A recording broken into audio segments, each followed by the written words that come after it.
All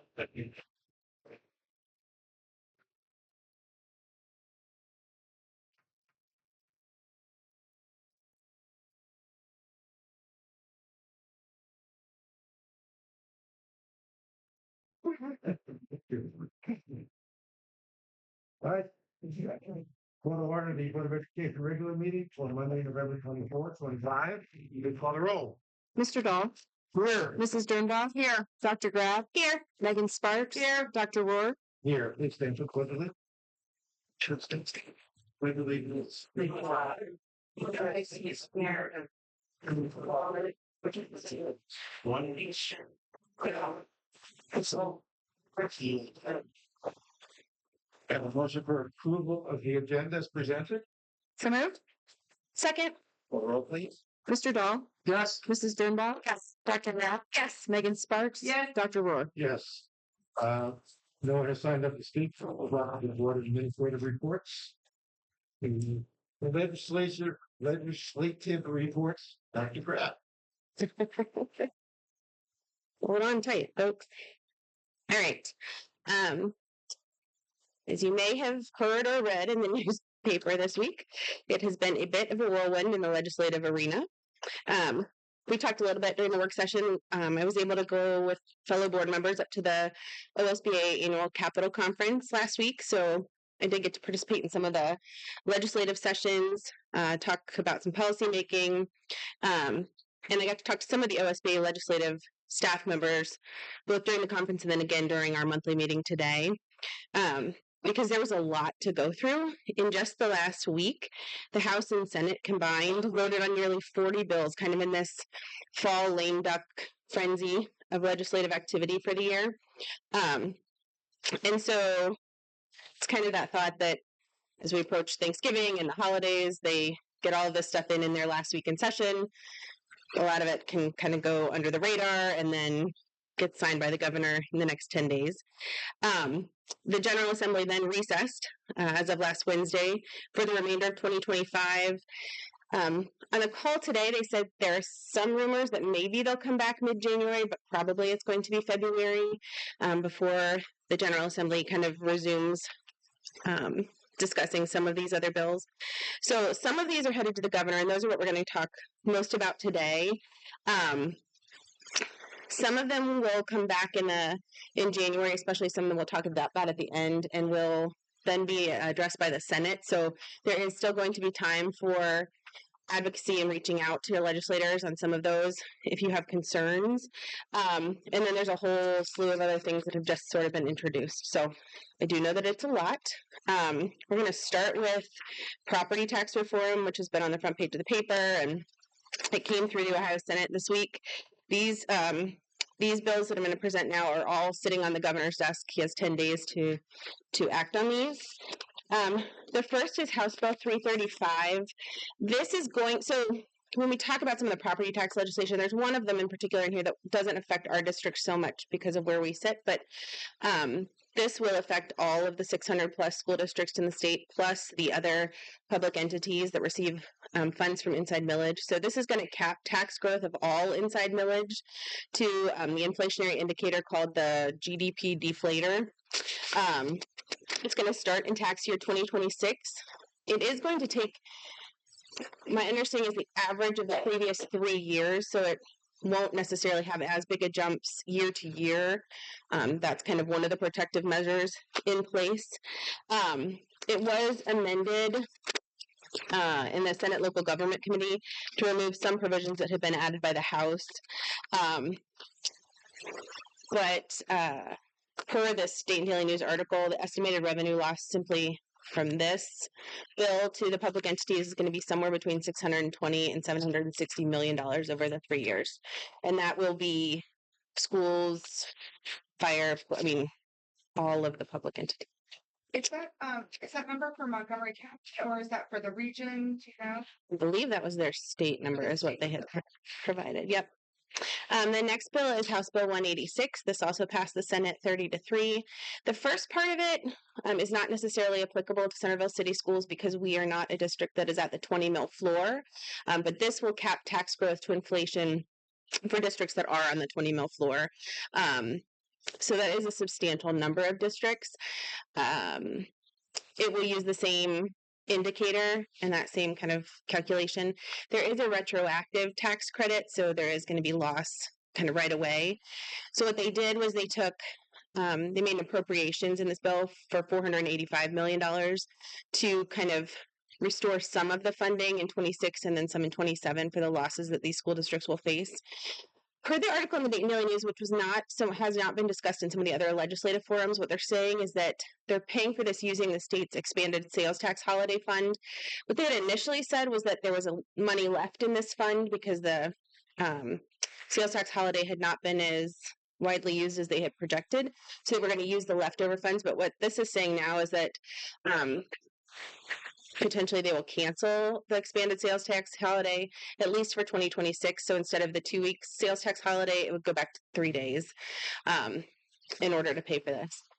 Amendments that were added that have been approved by the House that will affect the community is that it will increase the 2.5% state rollback for owner-occupied residential property to this 15.38% by 2029. And in doing so, it will phase out the 10% rollback on non-business residential property, so like rentals and things like that, so that they are trying to keep any of that property tax relief in homes where people are living as their primary residence. But that's also going to cost dollars. And I don't know if they've got if you guys have any projections or anything for any of that yet, but I expect, depending on what gets signed, we will see those. The next bill is House Bill 309. This is the one where it's kind of there's a lot of uncertainty around it. So this is going to allow county budget commissions to reduce millage on certain voter-approved levies if they find it prudent to do so. And so the language was if these allocations were unnecessary and excessive. So new wording actually does include some definitions for these. It says that unnecessary collections are those beyond the reasonably anticipated financial needs of the taxing authority for the specific purpose of the tax after accounting for current fund balances, projected expenditures, and other available funding sources. Excessive collections are those in an amount or rate that exceeds what is required to provide services at a level that is consistent with statutory obligations. Which kind of says if they think you have enough money available or that the services you want to provide go beyond the statutory regulations, that they could then define them as unnecessary and excessive. House Bill 309 was amended in the Senate Local Government Committee to require the Budget Commission to provide public testimony to both the taxing authority and the taxing unit before acting. When we initially presented this, it said that, I think I told you last month, that if a new levy was voted in, the County Budget Commission couldn't touch that for 5 years. They reduced that down to 1 year. And then they said if you renew a levy, so if it's not a new levy, that those could be reduced immediately. So those protections have kind of come out of that bill at this point. Here in the next slide. So part of the conversation with a lot of the legislative liaisons has been, it's probably a really good time to start to build better relationships with our County Budget Commission and to reach out to these people. So our County Budget Commission in Montgomery County includes the county auditor, prosecuting attorney, and the treasurer. And then copied from their website, I put where and when they meet. Our County Budget Commission meets on the first Mondays in February and August, typically at 9:30 a.m. So, several other counties have kind of gathered all of their superintendents and other public entities, and we've seen some of the pushes or social media posts with letters that they have generated and sent to their legislators. There's one from Greene County, Butler County, Hamilton County. I know Mr. Wesney had presented last month that the Montgomery County superintendents kind of developed that one-pager that is available on websites, but there are some counties that are really starting to reach out and try to advocate for their communities because of some of these concerns. And then the fourth piece of property tax legislation is House Bill 129. This bill is going to include additional levy types in that 20 mil floor, so it doesn't apply directly to our district, but and there have been lots of pieces and parts that have moved in this. There was one senator in particular who really advocated to kind of protect some of the fixed sum levy options for and some of the renewal options for these districts to try to protect some of their funding. So that is the property tax legislation that is sitting on the governor's desk. The Senate also passed 4 additional education bills. Yeah. Can I just make a couple of comments? Sure. Sorry, I jump don't mean to interrupt. I do want to just point out here on this House Bill 129, our existing emergency levy, part of the budget bill legislation was that emergency levies would go away Mhm. and we wouldn't be allowed to renew those anymore. So part of this legislation is allowing those emergency levies to be approved as a fixed sum levy. It is the same thing. It's just called something different, but it functions the same. And my understanding with the amendments that they made to 129 was that it can be renewed for periods of 5 years. So we have been 10-year increments on that emergency levy. Moving forward, it would change to a fixed sum levy for 5-year increments. And so that does mean back to the voters more frequently in order to keep that revenue stream. So we'll have to think about that, but we're good through 2032 on that. Yeah. The other thing just to mention is there are a lot of pieces to these 4 bills that are at least OASBO, and I'm sure that OSBA and VASA are following suit. Letters are going to the governor just to flat out veto this stuff. And so I don't know where that will land. I don't know for sure, where the governor will fall on this, but they are pushing to try to. The comment today was that the expectation was that he will sign all 4 of them because so many of the parts of them came from the property tax working group that he had put together. Since he had vetoed a lot of them out of the budget bill, but lots of people are writing and hoping. Yeah. So once they're finalized, once they've finished through the process, we're already at Shared Resource Center. We're already working on estimates for the whole county. So obviously Centerville is part of that, and so we will incorporate those into our next forecast revision, which is in February. And so you can when I have more information as far as actual concrete numbers of what we think our revenue will look like. But you're correct, the inside millage is where we'll take a hit. Yeah. Just because depending on what reappraisal is going to be, we won't get the full effect of that because inflationary factors are lower. Right. They will cap that, and then I think where it will be interesting to see and a little frightening is what happens with the county budget commissions and where they come in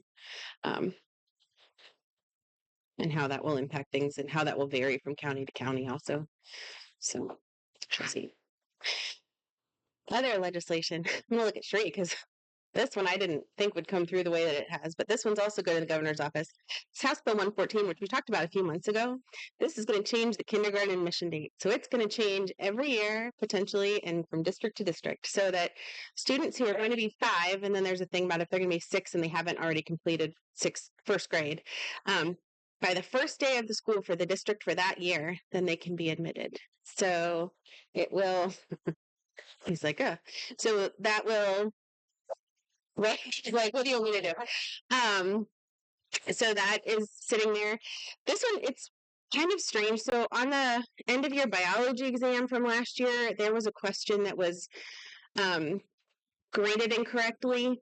So they went into this bill and they added this biology correction exam to hold students harmless for that particular question, which doesn't matter for a whole lot, except that it adds an emergency provision to this bill. So if this, unlike other legislation where once the governor signs it, there's 90 days before it takes effect, because of this provision, if he signs it, it goes into effect immediately. I mean, not that we still have till August, but it's just kind of a different procedural thing that they tacked it right on there. The next one is Senate Bill 34. We talked about this one months ago, kind of beginning of the year. This was called the Historical Documents Act, and now they've called it the Display of Founding Documents of Historic Significance Act. So this was passed by the Senate. It'll go to the House next year for consideration. The way it has changed, it used to be there was a list and they had to display one item. Now it's in every classroom. Now it's every social studies or history classroom from grades 4 through 12 shall display at least 4 of the following: the Mayflower Compact, the Declaration of Independence, Northwest Ordinance, the mottos of the U.S. and Ohio, the 10 Commandments, the Magna Carta, the Bill of Rights, the U.S. Constitution, or the Articles of Confederation. There are also pieces and parts. This would have to be in classrooms by July 1st of 2026. It also says that districts may erect a monument or a marker to go along with one of these documents. All displays must be reasonably visible. Districts can receive donations to provide these displays, but they don't have to accept donated displays or monetary donations for this purpose if those donations contain conditions or limitations.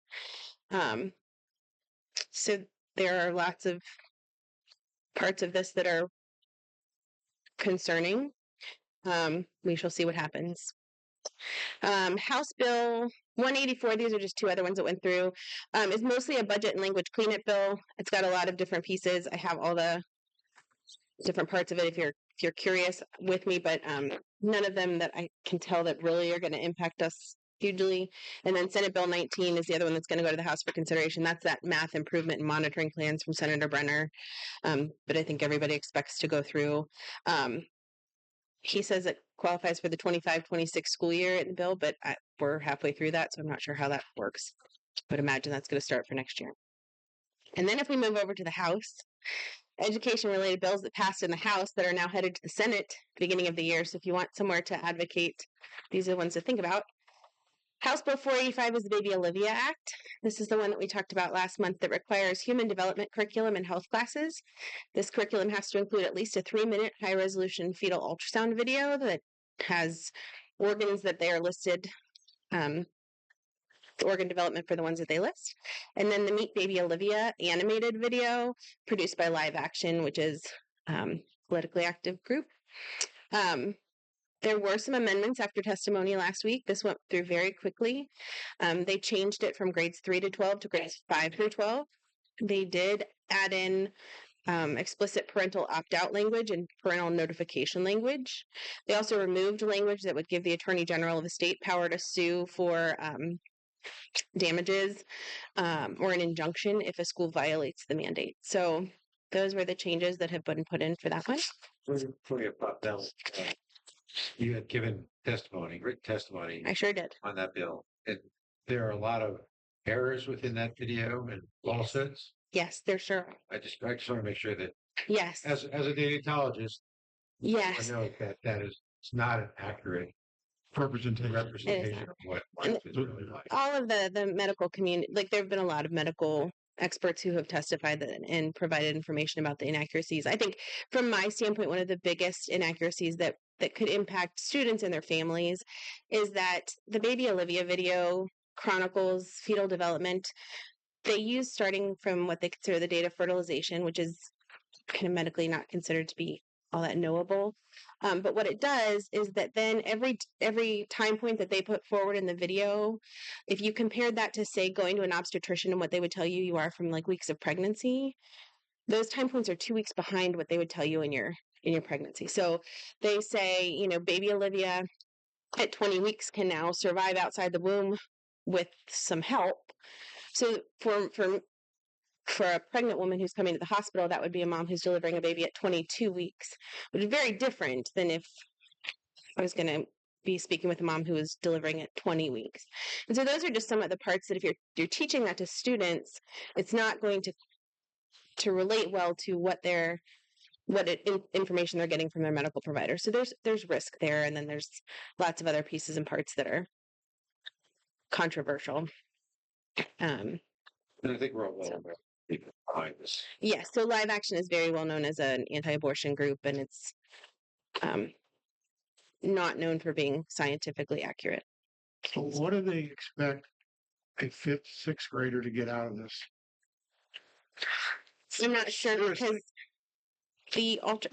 looking at, and I guess they want them to be high resolution, so I don't know if 3D or 4D ultrasound videos.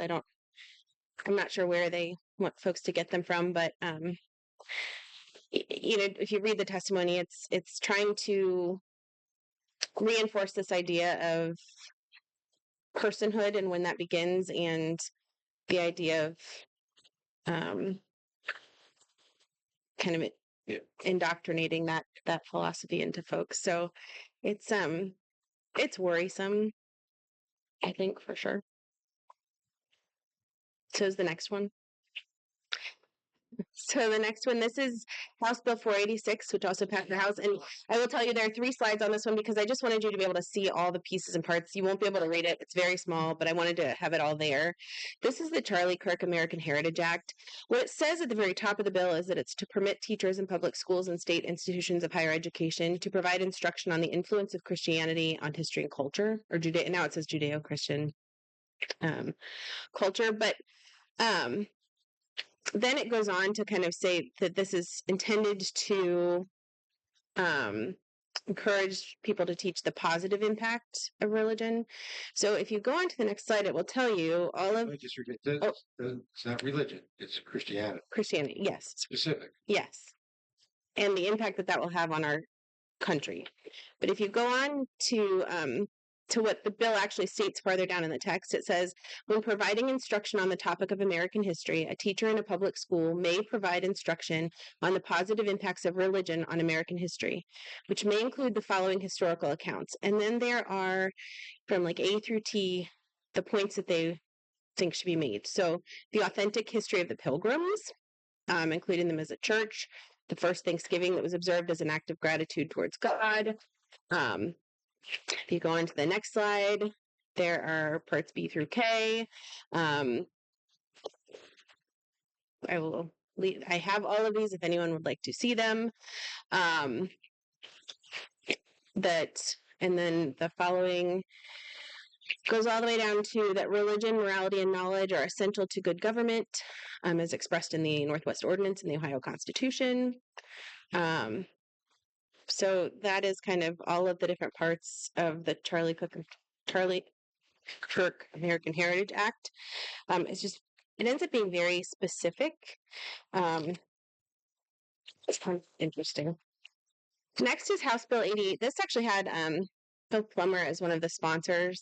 This is a really long bill mostly it's about the ramifications of if you're caught with fentanyl and things like that. So it has a lot to do with the punitive parts of the drug history. But there's a section on requiring instruction for grades kindergarten through 12th. Oops, sorry, 4 on. I thought I caught all my errors today. Fentanyl awareness and abuse prevention. It also has a very specific list of topics to cover. It also then designates the entire month of August as Fentanyl Poisoning Awareness Month, but also says that school boards will be required to designate 1 week each year as Fentanyl Poisoning Awareness Week. Without a lot of, it doesn't tell you what you have to do in that, but it's there. And it's got very specific things like knowing the difference between a synthetic drug and a naturally occurring drug, recognizing a fentanyl overdose and having fentanyl testing strips available if you're to know that other drugs may have fentanyl in them, Narcan awareness. So how that goes across to kindergarten students, I'm not entirely sure, but it's in there. And then House Bill 455 passed the House also. That was the large education omnibus bill, which is going to make changes to the operation of public schools. Most of it seems to be a positive thing, but I'll bring more to that next month. So those are all bills that are going to move to the Senate beginning of the year for consideration. There are also a number of bills that passed out of House and Senate committees last week. Because the legislature is on recess, we have time to talk about them in December. So in the interest of time, if you're curious about any of them, I have all the information, but we're going to save that so we've got more to talk about next month. Okay, thank you very much. That is the end.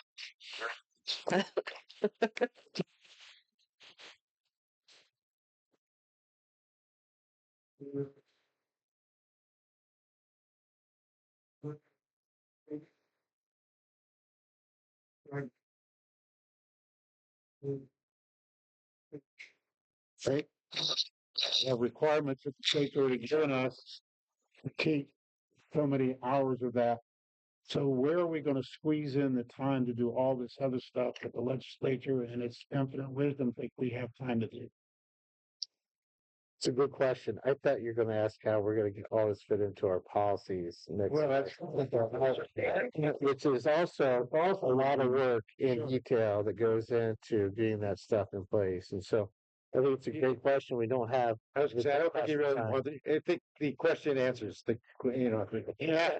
It's amazing that they think we have all this time spare time. And our teachers know, all our administrators know, we barely have the time to do what we can do now. And getting kids, and like you said, kindergarten kids and some of this stuff, I mean, what are they thinking about? Drives me nuts. All right, next, board, student board reps. Pick me up.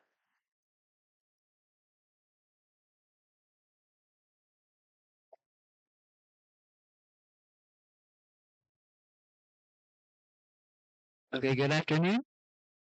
So this is our board report. We basically have two things to cover. I'll be doing the first one, which was the Montgomery County Student Advisory delegation that we attended on November 7th.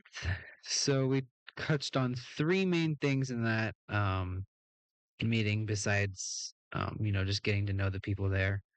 So we did preschool promise, also worked with a group for post-secondary education, and then core values. So preschool promise is a partnership that they have which works to increase the quality of the first 5 years of childhood education by providing aid and services to educators and lower income families in the Dayton area. So their mission is to make all children ready for kindergarten, and they serve around 3,700 children in 8 school districts. That a lot about they talked about is the problems that preschools have had with funding. It's very expensive for a lot of people to do preschool, but they also talked about how important it is for people to get that education socially and intellectually. So then for the post-secondary, so we kind of flipped. We did the very end and then the very beginning. So the post-secondary was a lot. I think her specialty was in college, but she also did a lot of she talked about doing trade school or going to the military. But the big point she made was making sure that you know the financial situation that you have before you take any one path, and also figuring out doing cost benefit to figure out what's worth it for you. And I think that was her big message, is to make sure that you have everything planned before you start going. Um, and then the last thing we touched on was core values, which is kind of fuzzy, but I think it also applies to a lot of different. It really applies to everyone. The way they phrased it is kind of the underlying topics and beliefs that you have that influence your decisions and what makes you happy and get satisfaction. So they really tried to help us figure out what we find valuable, and then work on using that data to make decisions that help you feel better and have a good life. Um, so we are trying to take this information. We're working on a way to get it to the student body, but it's really just helpful to go there, see people who have working at like a county-wide level of education, and figure out how they can help us succeed in high school and in all grade levels, actually. So that was good. Now we have Amelia to talk about our presentation at OSBA. So we all had the privilege, along with a few of our board members, to go to the Ohio School Board Association Capitol Conference on November 17th. Along with our other partners of the Miami Valley Roundtable, we have Northmont, West Carrollton, and Miamisburg. We delivered a presentation on the importance and growing impact of having student board representatives. So we really emphasize that these positions give students a direct and meaningful voice in shaping their educational experience. We kind of talked about how by having students at the table, school boards gain firsthand insight into the needs, concerns, and ideas of the very people their decisions affect, which not only leads to more informed policy discussions, but also strengthens trust, transparency, communication between schools and district leadership. During our presentation, we had a few different topics that we hit on. We started with how our program was formed, how representatives are selected, what roles we play both individually and as a collective in our roundtable discussion with the other schools. And we highlighted real examples of how student input has improved our school climate, elevated student concerns, and sparked new initiatives within our own district, as we've seen. Overall, we're really excited to see more schools across Ohio adopt this program. I think we had direct communication from a Dayton public school who said they would be interested in joining us on our next roundtable, which is really exciting. It all just goes to show how student representation helps build stronger, more responsive school communities, and we are proud to have represented Centerville City Schools while contributing to the broader conversation and maybe sparking a few other districts in Ohio to implement student board reps. And that's it.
So good evening.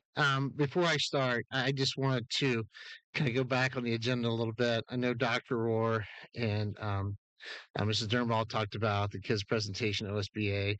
Did a great job. So I want to just take the time to recognize you guys publicly. Appreciate the effort and the work that went into it. You guys were very well organized. And I was excited to see that you were eager to get up to the microphone. And when you had an opportunity to speak, you took advantage of that opportunity. So great job, very much appreciated. And so I just want to say that tonight publicly. Tonight, usually Mrs. Sauber and I will do our presentations together. We're giving her a little bit of a break tonight, allowing her to stay at the table while Mr. Kogel and I talk about the Elk Walk. And so, really just want to take an opportunity to talk about the event, what took place here in our district. Just a few short weeks ago, the first week of November, we had the opportunity to bring in several folks within our community. We had 48 guests that were divided up into 14 teams that had the opportunity to travel throughout our facilities during the school day to really get a chance to see what happens day in and day out. I always believe starting with our mission is important and keeping our mission in the forefront of our conversations. We start talking about our students and our facilities and how we continue to help our learners to grow each and every day with our mission and to empower and challenge and support our learners every day. The Elk Walk was set up for our stakeholders to be able to come in to see learning in action, share the ideas that we had to help shape the future of our students. And really, we wanted them to take the opportunity to learn, tour, share, and engage information with us and provide feedback in regards to our facilities, what they had a chance to get to see in our facilities, and provide some of that impact or feedback to us that we can use moving forward. This is a slide I think we share a lot, and it's probably a slide that people might be getting tired of looking at, but I think it's an important slide to just keep in the forefront a little bit. We talk about the age of our facilities. Magzic, obviously, when you look at it, is the oldest, and you look at PVS being the youngest, but it's that straight line right in the middle that's concerning about the age of our facilities. If you think about Klein Elementary, it's 71. So again, you got to put things in perspective a little bit about the age of our facilities, and you'll get a chance to see a little bit of that this evening. I am going to go through and just talk a little bit about each of the 13 facilities. I'm not going to go through all this information. This is information we have shared. It's just a quick report. I failed to put on the student enrollment. I wish I would have done that for the Elk Walk, but if you look under details, you're going to see the student count. We did add this to the slide after the presentation. So as I go through this, one of the things I'm going to ask our audience to look at is the building, when it was constructed, how old the building is, and our student count for those buildings. So you can see Primary Village North, about 514 students right now at PVN, and you can see it is now 55 years old. South, our newest building at 18. It's our largest of our PVs, our kindergarten villages, with 637 students. You can see when that was constructed. We have not put on any additions to that building, but we have the opportunity to space to do that. And the plans when that building was developed are there to be able to add extra classrooms if that's something the district decides to do. Klein, I mentioned, 70, 71 years old, constructed in 55. Again, it's been remodeled, had several additions. I think a lot of our folks in our community don't realize or may not remember or may not have been here. But Klein Elementary used to be our high school building. So as you walk through that building, you'll see a lot of the old lockers are still in place in the hallways. And right now we have about 446 students in Klein Elementary. That is also the location of our kitchen. We talked about that in our work session earlier. Our kitchen is there. Kitchen is dated, but it works for us. It functions well. All of our food is prepared in that kitchen and is shipped out to the buildings, at least for our main dishes. Driscoll Elementary, you can see is 63. We have about just under 300 students at Driscoll. We had an addition there in 1995. So it sits on about 9.4 acres, so plenty of room there for their property. But you can see a little bit about Driscoll. John Hole was a conversation that we had a lot of feedback on in regards to John Hole about just the inside, the size, the hallways, the size of classrooms. You can see it's almost 70 years old. It houses grades 2 through 5, and just at about 360 students in that facility as of today. Normandy is a building where we have a lot of storage and space concerns. It is a building where we have an extra trailer. If you look at that picture, it's actually to the left-hand side of the front doors. Looking at the picture, it's in a little area, grassy area, kind of near the park side. Again, it's 61. It's one of our larger elementaries with 505 students. But again, there's been a lot of additions and renovations that have taken place in that facility as well over the years. Stingley is a building that we talked about. We talked about all of our buildings actually in our work session tonight. But again, it's a building that's 63.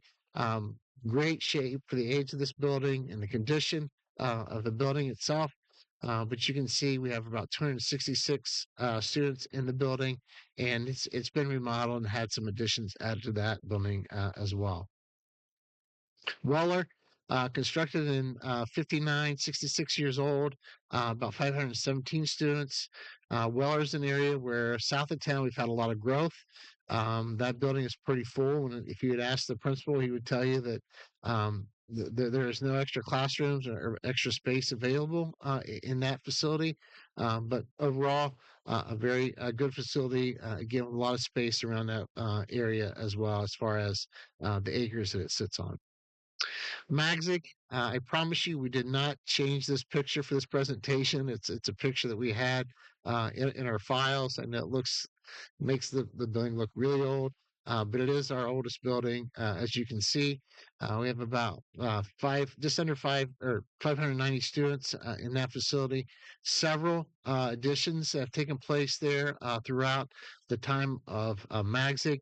Again, it's functional. I think one of the biggest issues we have at Magzik is being ADA compliant. There's 3 floors. It's kind of hard to say there's 3 floors because there's kind of a basement, but there's a lot of staircases. I mean, maybe that's the best way of putting it. And very, very difficult to put a set of elevators in that building to accommodate students who may need an elevator or have a disability to be able to maneuver through that building. Tower Heights, constructed in 67, so it's 58 years old, 38 classrooms. I think it's in great shape for one of our facilities. You can see there's been some additions that have been added to that facility, and just under 580 students in that facility. Watts Middle School, I think there's a couple key things to Watts. You can see the age and the date when it was constructed. 801 students at Watts. Obviously our largest middle school, and we don't have a lot of room to be able to do some interdistrict transferring or to redistrict to allow kids to go to either Magsic or Tower Heights, because those buildings are also full. But 801 students is a large facility to have to maintain with 801 students in that facility.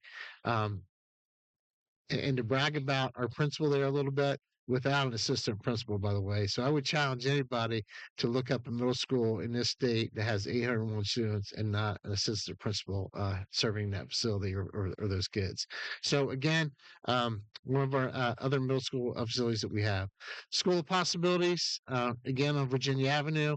One of our older sites, 63 years old, has our small student population.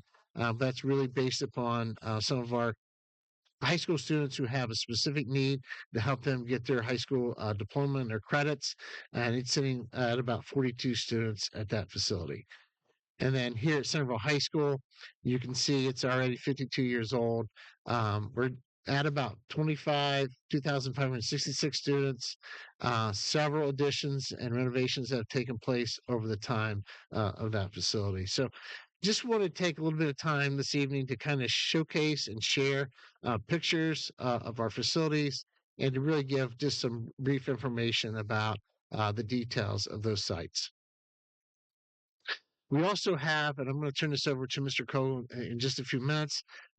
These are conversations that we've had kind of ongoing with our central office team, with our facilities committee in regards to looking at space. Some of the concerns that we have with Magsic being an aging building, with accessibility, preschool, and all-day K. And so I'm going to step aside and let Mr. Coe kind of talk about the facilities committee. Thanks, Mr. Wesney. One of the things when I transitioned over to the business office was to develop a facilities committee to look at our buildings, look at our needs. When we went through a process to figure out what our 5 greatest needs were in the district, we talked about space is kind of number 1 on that list. Space across all departments, whether that is in the classroom, academically, extracurricular, such as sports and fine arts, need for additional space. Magsic, which Mr. Wesney mentioned, over 100 years old at this point, is something that we needed to look at and we need to address. Accessibility, obviously Magsic, as Mr. Wesney mentioned, but also across all of our buildings, being able to make sure that all of our spaces are accessible. When we talked in the work session, there's 2 or 3 steps in most of our buildings to get from any location to another. And so looking at ways to address that accessibility piece. These last 2 pieces are areas that again I think we've discussed a little bit in the work session, but I think are critical. Number 1, looking at getting at the preschool in one location. Right now with our preschool director having that at PBS and PVN, it's some extra work on her part, extra state requirements that need to be done, need to be completed in order to have preschool in 2 different locations, and then a way to look at addressing all-day kindergarten for our district. All-day K is something that if you look at our most similar districts, 90% of those districts have all-day kindergarten, and that's an area that we need to continue to look at and continue to research and figure out a way to get that done sooner rather than later. We looked at ways to how do we address these? How do we address the space issue? How do we address Magsic? How do we address accessibility, preschool, and all-day K? Part of the facilities committee that was mostly made up of internal administrators, teachers, as well as some central office staff. We did have some community stakeholders as well as part of that group. But as part of our conversation, we talked about ways to address that as with the new Centerville High School. If you look right next door, We do own the property next door to us. If you outline the space of Centerville High School right now, it's about 7.5 acres. Next door, in the front part of Demco Way, kind of behind the fire station into Demco Way, there's about 30 acres at that point. And so plenty of space for a new high school to be constructed there. We look at consolidating 3 or 4 grades at the current high school, being able to utilize, CHS, the current CHS, to incorporate our middle schools, and then utilizing Watts and Tower Heights, some of our larger buildings, to be able to house a number of students. That brings up the number of cost centers that we currently have. We currently have 13 cost centers, 13 locations where students are currently attending school. Is there a need for those 13 cost centers at that point? Is there a possible way to save funds and operating funds by doing some consolidation? Again, none of this is set in stone. These are just ideas that were presented as part of the facilities committee to try to address those 5 greatest needs that this team felt for the district. We discussed during our Elk Walk, the Ohio Facilities Construction Commission. Currently, we sit at some of our neighboring districts are receiving quite a bit of funding from.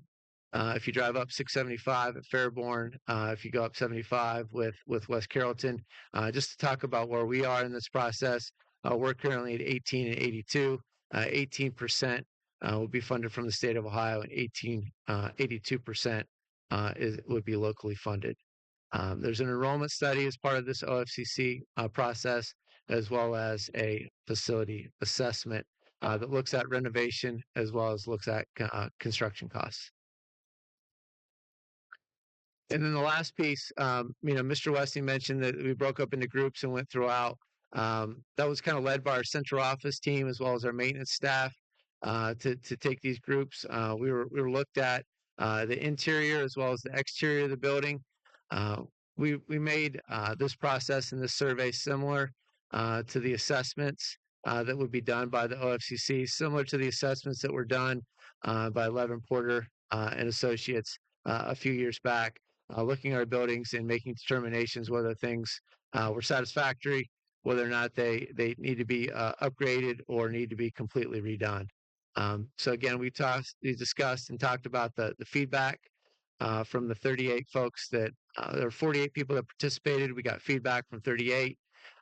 Some common themes throughout that they felt like the school district was good stewards of the facilities, but they were outdated. Our teachers, custodians, and maintenance staff did a great job of trying to make sure that they were clean and inviting spaces. And kind of number one on the list that we've talked about previously is the restroom facilities, not only for staff, but for students, needed to have some upgrades done.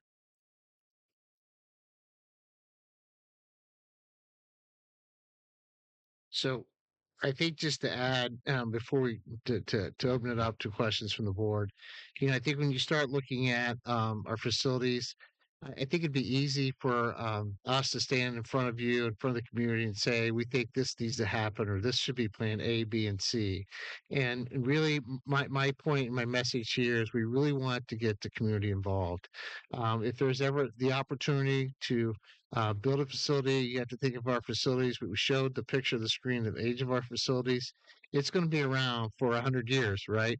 And we're not going to be here most likely in 100 years when those facilities need to be replaced, or maybe in 25 years when there's some additional equipment that needs to be replaced in some of those facilities. And so part of our goal with the Elk Walk and presenting this presentation tonight is just to share with the community this opportunity that we are looking at our facilities, looking at ways to make improvements of our facilities, and we really want the community to get involved in some of our conversations. And so it's kind of a welcome invitation to our community. We plan to have several more events starting next year and looking at our facilities and how we move forward in addressing some of the needs that we've talked about this evening. So with that being said, is there any questions from the board?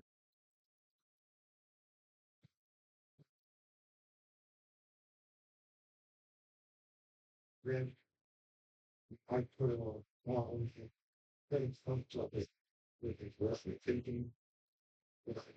Doing, they're, things you just, that you cannot like.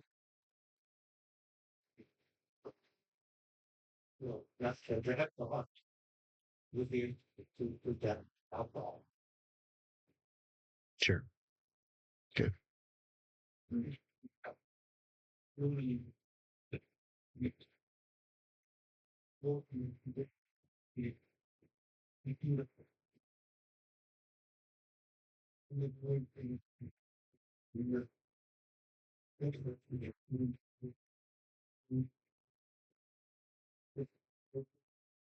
Um, sometimes it sort of seems like a love fest for them, just that they're there from first grade on or up.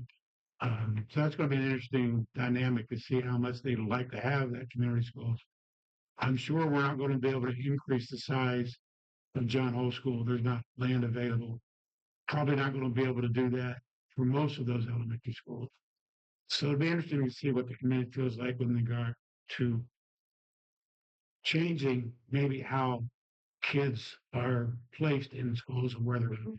Yeah, and I think that's an excellent point. We did hear a lot of that information about our community, neighborhood schools, how that may impact, some of our neighborhoods.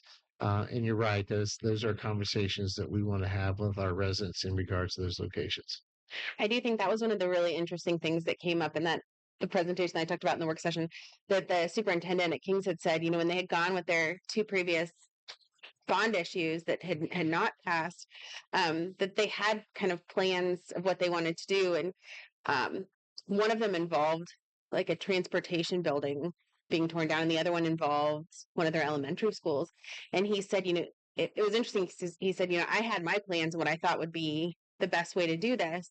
And when we went to the community and they laid out kind of their needs, because it became very, very clear very quickly that if our plan involved tearing down one of these buildings, that it was never going to pass. And so it was interesting that they went and got this information, and it shaped their plan, and it did help to engage the community. And so I think that it made a lot of sense to listen to it, but it was things that I think people who live in the education space all the time maybe wouldn't have seen as some of the priorities for some of the community members who then are voting. So that struck me as it wasn't completely in line, but that was what they they had to move forward with to kind of get their new building.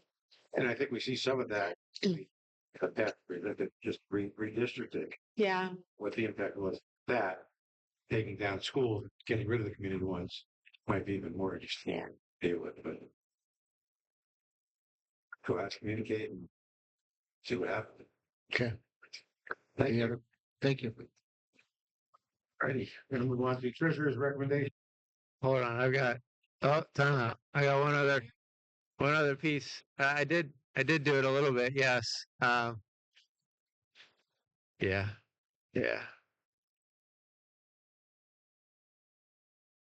Mr. Morgan, get me hooked back up. Sorry.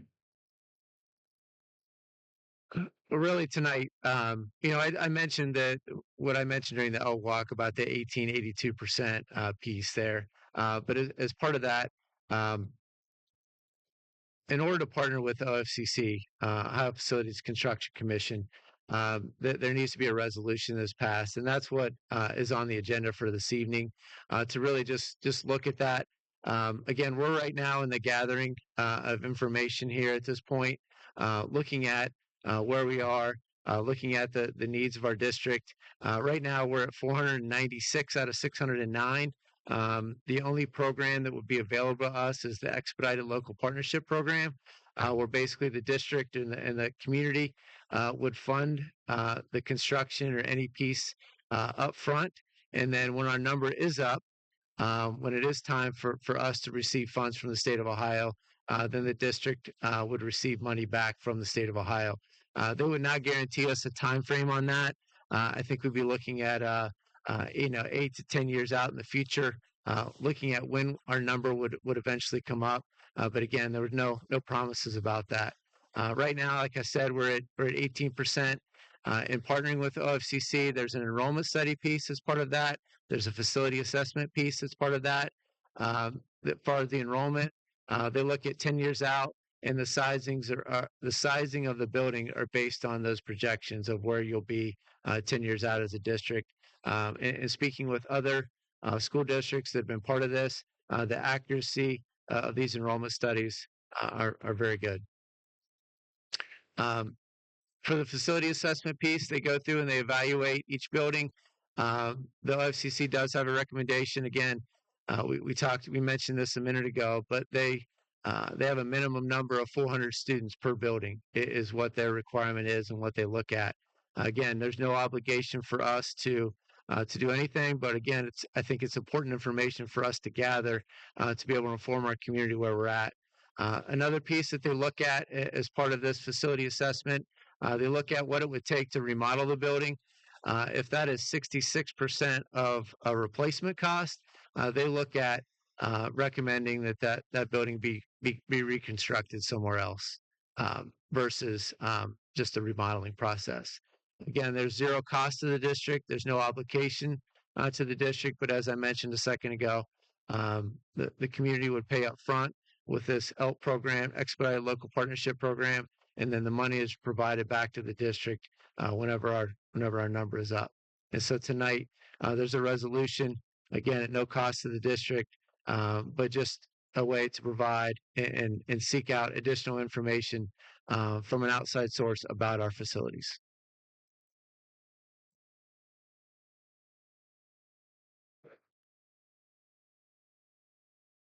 We're talking about 18%. Yes. Yeah. We're talking about 18%. There are some rules and regulations that OFCC has.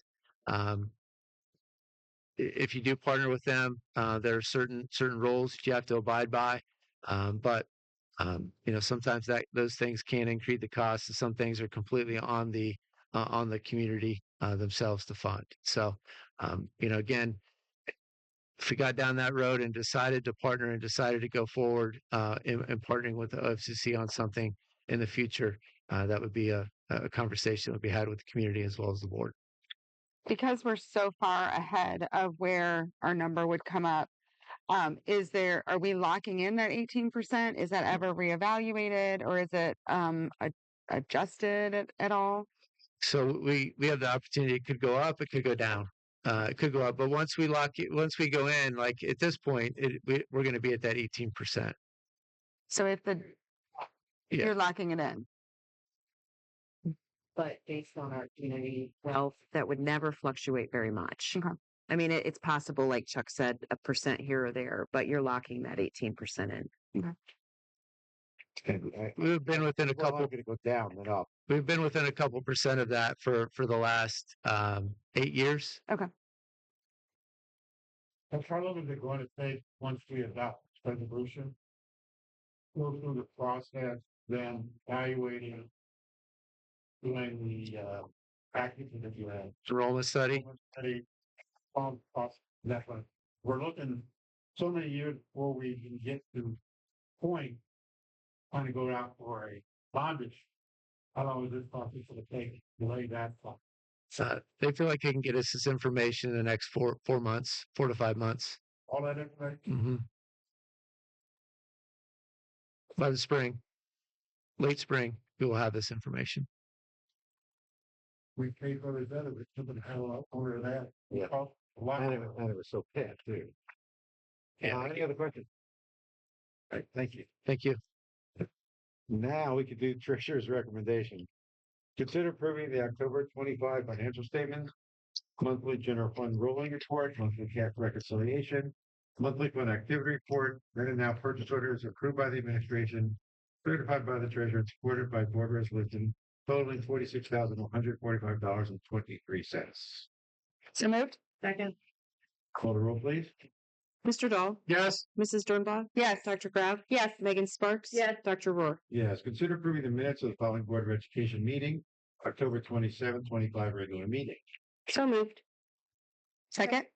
Call the roll, please. Mr. Dahl? Yes. Mrs. Dernbaugh? Yes. Dr. Graf? Yes. Megan Sparks? Yes. Dr. Rohr? Yes, consider approving a revision to the 25-26 behavior tech pay schedule. So moved. Second? Comment on that? I can comment on that, yes. We had a typo on the number of hours that are listed. No one is receiving any less or more pay. It's just correcting for auditing purposes, the number of hours there. So, make sure we weren't raising everything, Correct. going about salary increases. Call the roll, please. Mr. Dahl? Yes. Mrs. Dernbaugh? Yes. Dr. Graff? Yes. Megan Sparks? Yes. Dr. Rohr? Superintendent recommendations.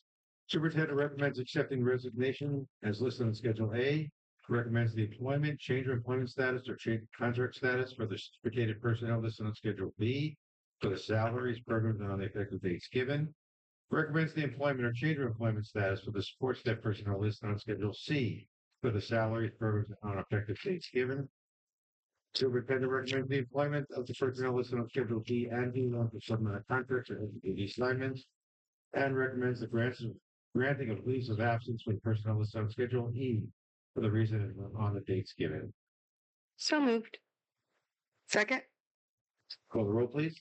Mr. Dahl? Yes. Mrs. Dernbaugh? Yes. Dr. Graff? Yes. Megan Sparks? Yes. Dr. Rohr? Yes. Consider approving a resolution of intent to participate in the Ohio Facilities Construction Commission's expedited local partnership program. Yeah, that's a point. Which includes an enrollment study and facility assessment. So moved. Second. Call the roll, please. Mr. Dahl? Yes.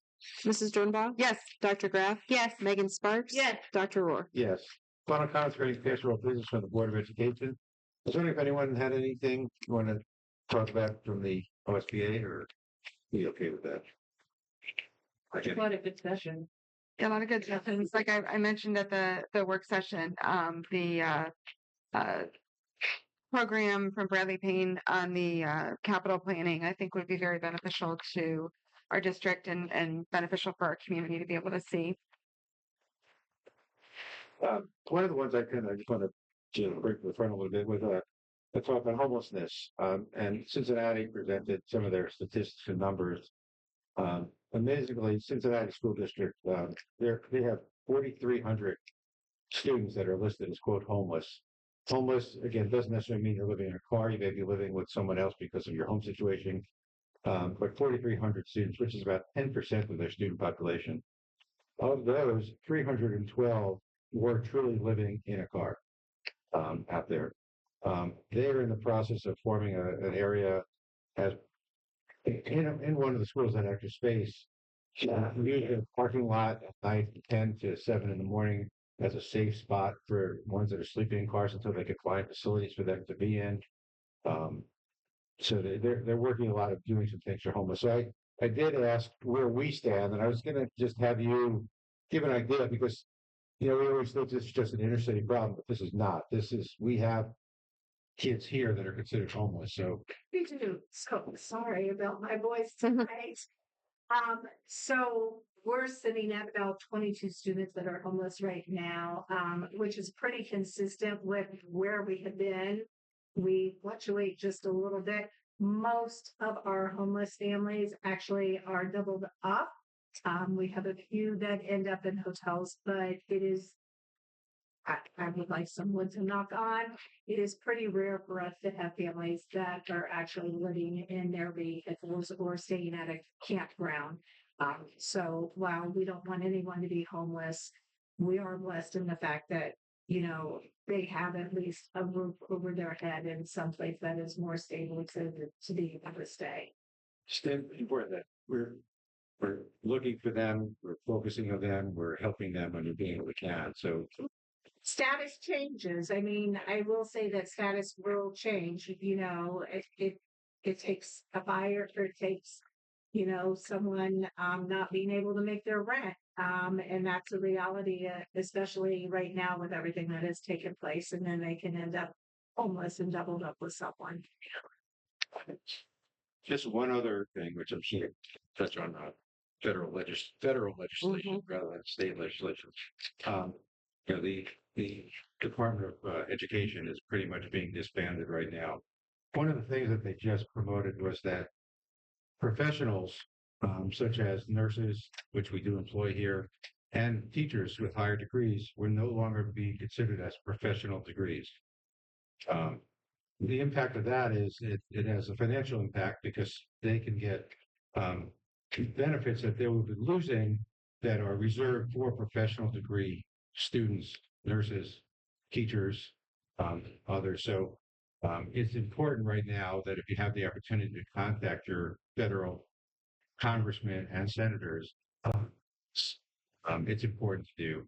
Um, it may dissuade people from going in or getting a higher degree for education as well as nursing, which we are in desperate need of both of those situations. So, besides the state level, there are not good things going on at the federal level also. That's my rant. All right, next, executive session pursuant to Ohio Revised Code, section 12122 G1. I hereby move that the board adjourn to executive session to consider employment or compensation of public employees of the school district and Ohio Revised Code, section 121.22 G2, to consider matters required to be kept confidential by federal law or regulations or state statutes. No other business will be conducted except to come out of executive session to adjourn the meeting. Motion. So moved. Second. Call the roll. Mr. Dahl? Yes. Mrs. Dernbaugh? Yes. Dr. Graff? Yes. Megan Sparks? Yes. Dr. Rohr? Yes. Thank you all for coming.